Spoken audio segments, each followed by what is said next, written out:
নমস্কার, আপনাদের সবাইকে স্বাগত। আজকে আমরা যে রেসিপিটি বানাবো সেটি হয়তো আপনারা দোকানে গিয়ে অনেকবার কিনে খেয়েছেন, কিন্তু মাত্র কয়েকটি জিনিস দিয়ে বানিয়ে ফেলতে পারেন বাড়িতে ভেজ মঞ্চুরিয়ান। এর জন্য লাগবে বাঁধাকপি, পেঁয়াজ, ক্যাপসিকাম, গাজর, আর লাগবে লবণ, কাঁচা লঙ্কা, আদা রসুন, চিনি, সয়া সস, টমেটো সস, সাদা তেল, কাশ্মীরি লঙ্কা আর কর্নফ্লাওয়ার। প্রথমে আমরা বাঁধাকপিটি এভাবে লম্বা লম্বা কাটবো আর গাজরটিও এভাবে কুড়িয়ে নিব। এরপর বাঁধাকপি আর গাজরটি একটি পাত্রে দেব এবং ওপর থেকে ছড়িয়ে দেব অল্প নুনটি দেব যাতে সবজির মধ্যে যে জলটি আছে সেটা বেরিয়ে যায়। যদি বেশি জল থাকে তাহলে বেশি কর্নফ্লাওয়ার দিতে হবে, তাহলে ময়দার টেস্টটা বেশি আসবে, খেতে মঞ্চুরিয়ান বলগুলি ভালো লাগবে না। তাই এভাবে নুন ছড়িয়ে এটিকে 10 মিনিট ঢেকে রেখে দেব। 10 মিনিট পর এটিকে বের করে এর মধ্যে থেকে জলটিকে এভাবে নিগড়ে নিগড়ে বের করে দেব। এভাবে জলটিকে নিগড়ে নিগড়ে বের করে দিতে হবে।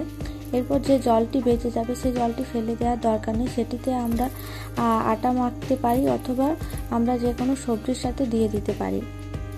এবার এগুলিকে একটি পাত্রে নিয়ে নেব। এগুলি নিয়ে এর মধ্যে আমরা এবার কর্নফ্লাওয়ার দেব। কর্নফ্লাওয়ার আমরা হাফ কাপ মতো দেব। এভাবে ধীরে ধীরে দিয়ে ভালো করে মেখে নেব। মঞ্চুরিয়ানের এই মিশ্রণটি ভালো করে মাখতে হবে, নাহলে মঞ্চুরিয়ানের বলগুলি ভালো করে তৈরি হবে না আর ভাজতে গেলে ফেটে যাবে। এটাকে কর্নফ্লাওয়ার দিয়ে ভালো করে মেখে নেব। দেখুন বেশ সুন্দর মাখা হয়েছে। এরপর এভাবে গোল গোল করে বল করে নেব। বলগুলি ভালো করে করতে হবে যেন ফেটে না যায়। এভাবে একে একে সব বলগুলি আমরা তৈরি করে নেব। তো সব বল তৈরি করা হয়ে গেছে। এবার আমরা এগুলিকে ছেঁকে নেব। এর জন্য কড়াইতে সাদা তেল দেব। সাদা তেল দিয়ে এটিকে গরম হতে দেব।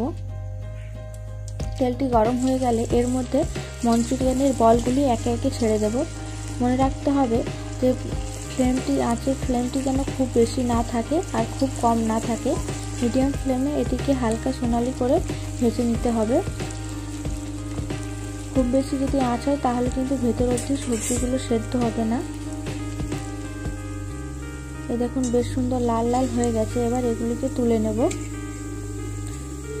এভাবে আমরা বাকি মঞ্চুরিয়ানের বলগুলিও ভেজে নেব।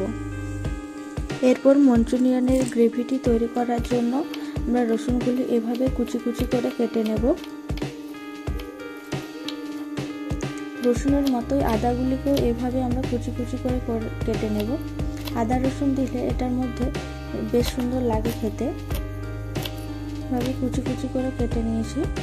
এরপর আমরা পেঁয়াজগুলিকেও কেটে নেব। পেঁয়াজগুলি লম্বা লম্বা কাটবো না, কিউব কিউব কাটবো। কিউব কিউব কাটার জন্য এভাবে মাঝারি পেঁয়াজকে চাল ফালি করে নেব।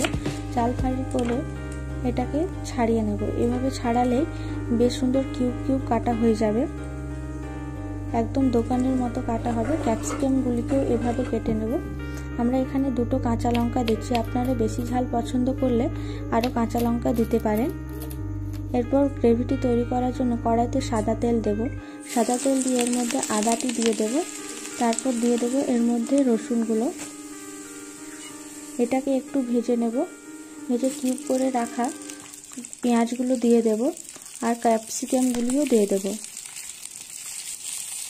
এরপর এর মধ্যে আমরা কাঁচা লঙ্কাটি দিয়ে দেব। কাঁচা লঙ্কা দিয়ে এটাকে একটুক্ষণ ভেজে নেব। একটুক্ষণ ভেজে নেওয়ার পর এর মধ্যে আমরা টমেটো সসটা দিয়ে দেব আর একটু পরিমাণে দিয়ে দেব সয়া সস। এই টমেটো সস আর সয়া সস দিয়ে এটিকে একটু ভাজবো।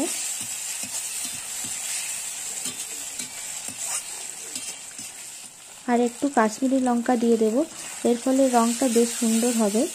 এরপর একটা বাটিতে কর্নফ্লাওয়ার নিয়েছি এবং সেটাকে জল দিয়ে গুলে নেব। এই কর্নফ্লাওয়ার দিয়ে গ্রেভিটি বেশ সুন্দর থকথকে হবে। এটাকে ভালোভাবে গুলে নিতে হবে যেন এর মধ্যে কোনো দানা না থাকে। ভালো করে গুলে নিয়েছি। এবার এটি কড়াইতে দিয়ে দেব। কড়াইতে দিয়ে এটাকে নেড়ে নেব। প্রয়োজনে এটিকে আমরা জল দেব। জল দিয়ে আমরা নিজেদের পছন্দ মতো গ্রেভিটি বানিয়ে নেব। জল দিয়ে গ্রেভিটি হয়ে গেছে। এবার এর একটু টেস্টি বাড়ানোর জন্য, একটু মিষ্টি মিষ্টি লাগার জন্য চিনি দিয়ে দিচ্ছি। গ্রেভিটি বেশ সুন্দর হয়ে গেছে। এবার এর মধ্যে মঞ্চুরিয়ানের বলগুলি দিয়ে দেব। মঞ্চুরিয়ানের বলগুলি দিয়ে এটিকে 1 থেকে 2 মিনিট নেড়েচেড়ে রান্না করব। 1 থেকে 2 মিনিট পরে এটি রান্না হয়ে যাবে এবং বাটিতে পরিবেশন করব। এটি ফ্রায়েড রাইসের সাথে খুব সুন্দর লাগে খেতে।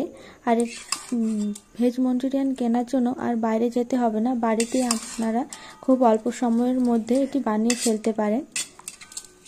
আপনাদের যদি ভিডিওটি ভালো লেগে থাকে তাহলে চ্যানেলটি সাবস্ক্রাইব করবেন এবং লাইক, শেয়ার, কমেন্ট করতে ভুলবেন না।